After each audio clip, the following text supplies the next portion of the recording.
안녕하세요, 생리학 선생님 고든성기입니다. 지난 영상에서 도축할 때 스트레스가 적을수록 육질이 좋다고 하는 과학적인 이유를 설명드리겠다고 했습니다. 이번 영상이 그 시간인데요, 그러기 위해선 생리학 지식들을 설명을 해야 됩니다. 근데 생리학이라고 해가지고 겁부터 먹지 마시고, 제 채널이 언제나 그렇듯 일반인들도 이해할 수 있도록 최대한 쉽게 풀어서 설명을 해보겠습니다. 특히 오늘 영상은 왜 그런 현상이 일어나는지 그 인과관계를 철저하게 파고들었습니다. 지식이라는 게 원래 그냥 나열하고서 외우는 게 아니라 지식끼리 인과관계로 연결될 때 조금 더 기억이 잘 되는데요, 이 주제에 관해서만큼은 대한민국에서 나온 모든 책과 모든 컨텐츠를 통틀어서 제가 설명드리는 게 가장 자세하면서도 이해하기 쉽도록 만드는 걸 목표로 만든 영상입니다. 먼저 기초적인 과학 상식 짚어보고 넘어가겠습니다. 이걸 미리 알고 계셔야 이따 흐름이 끊기지가 않거든요. 첫 번째, pH. 고등학교 과학 시간에 산성과 염기성에 대해서 배웠을 겁니다. 이 산성과 염기성의 강도를 수치로 표현한 거를 pH라고 하는데요, 0부터 7까지가 산성, 7부터 14까지가 염기성입니다. 정확하게 7이면 중성이고요. 두 번째, ATP. ATP는 고등학교 과학 시간에서 식물들이 광합성을 쬐가지고 만들어내는 생명의 에너지원이라고 배웠을 겁니다. 아데노신 3인산이라고도 하는데 그딴 거 기억할 필요는 없고요, 그냥 에너지원이라고 생각하시면 되겠습니다. 고등학교 때 저는 이게 식물에만 있는 건 줄 알았는데요, 동물의 근육에서도 에너지원으로 쓰이더라고요. 즉 ATP는 모든 생명에게 에너지원으로 쓰입니다. 세 번째, 젖산. 우유에서 많이 나오는 놈이라 이름에 젖이 들어갑니다. 영어로는 락틱 애시드인데요, 라틴어 락이 우유라는 뜻이죠. 이름대로 산성이고요, 당연히 pH가 낮습니다. 기초라고 생각되는 부분들을 지금까지 설명드렸고요, 이제 본격적으로 시작하겠습니다. 우리가 본능적으로 단맛을 좋아하는 이유는 탄수화물이 단맛인데, 탄수화물이 생존에 꼭 필요한 에너지원이기 때문입니다. 지금에서야 식량이 워낙 풍족하다 보니까 영양 과잉이 되어서 오히려 비만이 문제가 되고 있는데요, 원래 우리 몸은 배고픔이 일상이던 때에 살아남기 위해서 우리 몸의 영양분을 저장하는 기능을 갖고 있습니다. 언제 굶을지 알 수 없는 그런 척박한 환경에서 살아남기 위해 진화한 결과입니다. 배고플 땐 초콜릿처럼 꺼내 먹으려고요. 탄수화물을 먹으면 그걸 잘게 포도당으로 잘라서 소화할 만큼만 소화하고 나머지는 글리코겐이라는 형태로 간과 근육에 저장합니다. 이때 작용하는 호르몬이 당뇨병 관련해서 유명한 인슐린입니다. 글리코겐은 포도당 덩어리가 뭉쳐서 만들어진 저장 형태의 에너지원 같은 거라고 보면 되겠습니다. 포도당의 이름이 글루코스인데 글루코스, 글리코겐, 뭔가 관련이 있어 보이죠? 나중에 영양분이 부족해지면, 그러니까 먹을 거를 많이 못 먹고 굶을 때는 글리코겐을 분해해가지고 포도당으로 씁니다. 이 주제와는 살짝 벗어나긴 하지만 우리가 살찌는 이유가 여기 있습니다. 글리코겐의 저장 용량은 한계가 있는데요, 이 용량마저 꽉 채우고 난 뒤에도 계속 먹었을 때,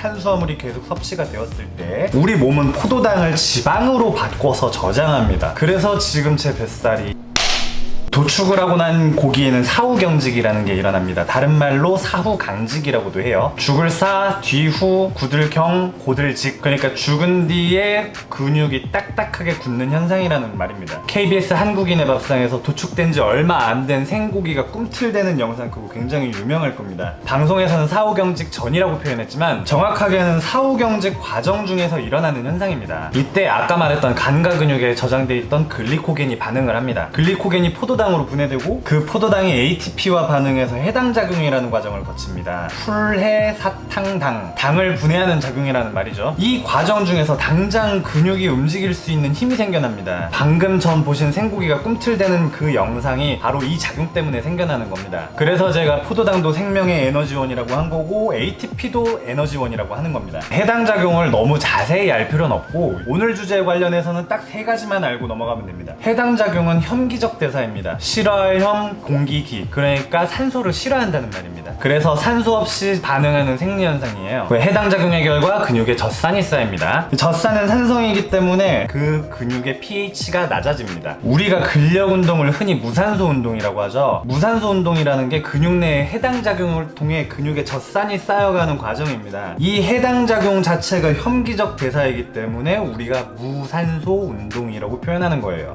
그냥 참고로 알아두시고요. 네, 여기까지는 모든 동물에 해당되는 원리였는데요. 지금부터는 스트레스를 받았을 때 축종별로 특히 소와 돼지가 육질이 나빠지는 작용이 다릅니다. 근육의 종류가 다르기 때문이죠. 제 예전 영상 중에 백색근과 적색근에 대해 설명한 영상이 있는데요. 그거 보고 오시면 조금 더 도움은 될 겁니다. 간략히 말하자면 백색근이라는 건 민첩한 운동에 관련된 근육이라서 속근이라고도 하고, 적색근은 힘과 지구력에 관련 있는 근육이라서 역근이라고도 합니다. 축종에 따라 백색근과 적색근의 비율이 조금씩 다른데요. 대체적으로 덩치가 큰 놈일수록 적색근의 비율이 많습니다. 그래서 소는 적색근이 훨씬 많아서 근육 자체가 붉은색을 띠고요. 돼지는 적색근과 백색근이 적당히 섞여 있어서 분홍색입니다. 닭은 아예 하얗다시피 하고요. 그때 영상에서 주목하지 못한 부분이 있는데 바로 혐기적 대사 속도입니다. 아까 제가 해당 작용을 혐기적 대사라고 말씀드렸죠? 혐기적 대사가 백색근은 빠르고 적색근은 느립니다. 따라서 돼지는 해당 작용이 빨리 진행되고 소는 천천히 진행됩니다. 그래서 스트레스를 받았을 때 돼지와 소가 육질이 나빠지는 작동 원리가 다른 겁니다. 소의 경우에는 이런 현상을 주로 DFD6이라고 하고, 돼지는 PSE라고 합니다. 물론 소에서도 PSE, 돼지에서도 DFD가 나올 수는 있는데 확률이 굉장히 희박하니까 그냥 대충 이렇게 받아들이시면 편할 겁니다.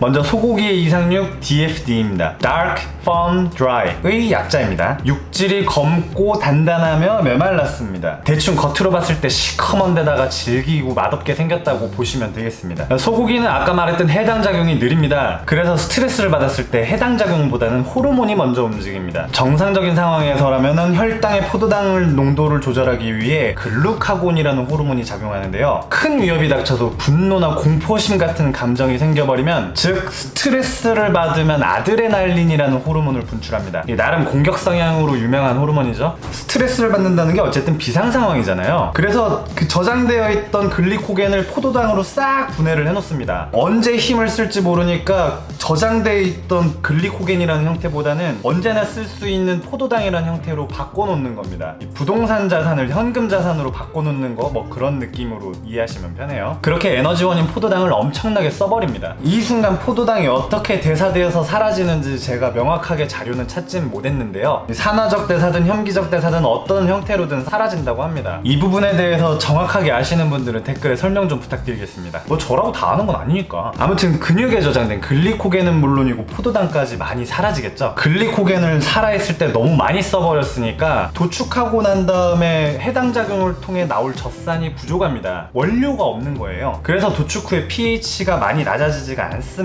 정상적인 고기가 4, 5강직이 완료된 최종 pH가 한 5.5에서 5.7 정도 되는데요. 이 젖산이 많이 나오지가 않아서 그만큼 떨어지지가 않는 겁니다. 그래서 제가 호주의 MSA 등급제를 설명한 영상이 있는데 거기에서 pH가 5.7 이상은 아예 등급을 안 매겨버립니다. 이렇게 DFD6은 pH가 높기 때문에 아래와 같은 성격이 나타납니다. pH 6.0 정도는 미생물이 번식하기 좋은 환경이라서 고기가 금방 상합니다. 고기의 pH가 높으면 미오글로빈이 산소를 포집하는 능력이 떨어진다고 합니다. 미오글로빈이라는 게 고기의 그 붉은색을 띠게 하는 색소 같은 거라고 이해하시면 되는데요. 미오글로빈이 산소를 먹으면 옥시미오글로빈이라고 해서 우리가 그 정육점에서 보는 소고기의 선홍빛 그 색깔이고요. 산소가 없으면 메트미오글로빈이라고 해가지고 칙칙한 색깔이 납니다. 진공 포장한 고기가 그래서 칙칙한 색깔이 나는 거예요. 아무튼 미오글로빈의 산소 포집 능력이 떨어지니까 고기 색깔이 칙칙해집니다. pH와 미오글로빈의 산소 포집 능력의 인과관계를 제가 찾아보려고 했는데 못 찾았습니다. 이거 뭐 아시는 분 알려주시면 감사하겠습니다. 뭐 근데 책에서 그렇다고 하니까 넘어가도록 하시죠. 맛도 별로라고 합니다. 비누 맛 같은 게 날 수 있다고 하는데요. 책에서만 보고서 먹어보진 않아가지고 제가 잘 모르겠습니다. 자, 이제 돼지고기 이상육 PSE에 대해 설명해 드릴 시간이네요. Pale, Soft, Exudative 의 약자입니다. 육질이 창백하고 물렁하며 육즙 삼출이 잘 됩니다. 가끔 업계에서 물태지라고 표현하는 놈들이 있는데 얘네는 삼겹살마저 그 지방과 고기 사이가 막 제대로 붙어있지 않아가지고 막 떨어지고 그래요. 물 먹어서 그런 거 아니고요. 삼겹살 붙여서 파는 거 아니고요. 그런 걸 PSE6이라고 하는 겁니다. 돼지는 땀샘이 발달한 동물이 아니라서 무더운 여름날 체온이 막 올라갑니다. 사실 이거부터가 스트레스인데 굳이 여름이 아니더라도 스트레스를 받으면 호흡과 맥박이 빨라지면서 체온이 올라갑니다. 스트레스에 좀 약한 동물이에요. 높은 체온, 그러니까 온도가 높으면 해당 작용도 굉장히 빨리 일어납니다. 더군다나 아까 돼지는 소에 비해서 백색근 섬유가 많기 때문에 해당 작용이 빠르다고 설명드렸잖아요. 해당 작용이 빨리 일어나는 이유가 두 가지나 있네요. 그래서 호르몬 같은 게 작용하기 전에 해당 작용부터 팍 갑니다. 결국 도축하고 너무 빨리, 그리고 너무 많이 젖산이 생겨버리기 때문에 pH가 너무 낮아져서 육질에 문제가 생깁니다. 이게 극단적으로 가면 산성혈증이라는 병으로 그냥 돼지가 죽어버립니다. 이렇게 죽은 건 도축하지 못하고 그냥 폐기 처분되는 거예요. 그냥 PS육은 도축 당시 스트레스뿐만 아니라 pH 온도 하강률에도 영향을 받습니다. 이런 경우는 소고기에서도 PS가 생겨날 수 있는데요. 그런데 이 부분은 스트레스 때문이 아니고 도축장의 온도 관리라든가 지육 관리에 문제가 있는 거기 때문에 이 주제와 상관없으니까 그냥 넘어갑시다. 정작 중요한 건 pH가 너무 낮아졌을 때 보수력이 낮아진다는 겁니다. PSA 돼지 같은 경우는 최종 pH가 5.0 정도까지 갈 수 있습니다. 보수력이라는 게 지킬, 보, 물수, 육즙을 가둬둘 수 있는 힘을 말하는 건데요. 이 보수력과 pH의 관계는 고기를 가공하거나 요리를 할 때 너무나 중요한 개념이라서 나중에 영상 그냥 따로 만들던가 하겠습니다. 절대 여기까지 대본 쓰느라 귀찮아져서 그런 거 맞습니다. 등전점이라는 개념을 설명해야 되는데 귀찮아졌어요. 그냥 pH 5.0 부근에서 보수력이 가장 낮고 그거보다 낮거나 높으면 보수력이 올라간다고 그냥 외우세요. 그래서 아까 이상육이라고 말씀드렸던 DFD육 같은 경우는 소세지나 햄 같은 거 만들 때는 나쁘진 않아요. 흔히 PS를 보수력, 유화력, 결착력이 약하다고 표현하는데요. 이게 다 pH 때문입니다.